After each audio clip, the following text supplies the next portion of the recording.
Whether it's internal stuff or whether it's external stuff, Jesus said, if you will not take up your cross and follow me, you cannot be my disciple. And so the point I want to make is this.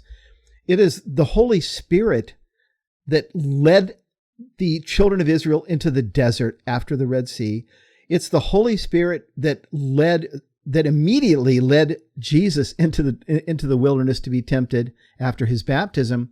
It's the Holy Spirit that leads us into the desert. And we not only need to accept the reality of the desert, I would say, in our lives, we need to go a step forward, a step further. We need to embrace the reality of the desert. And the reason is this: the desert is the only route through to the promised land.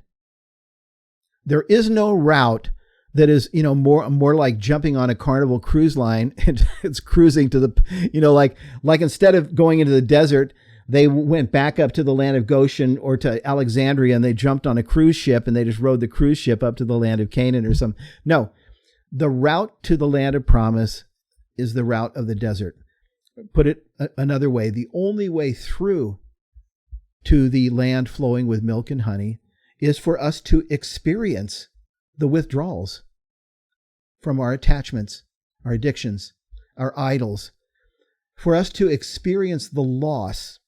And there is loss involved, because even though these idols, you guys, even though they were never anything more than broken cisterns that could hold no water, they weren't what we really want. They weren't God. And we have to find, in our happiness, we're made to find our happiness in God. Even though they weren't, they at least masked sometimes our pain, and they provide kind of a temporary relief of one kind or another. They give us some little level of joy, some level of happiness, and that's why we become addicted to them. And so here's the thing.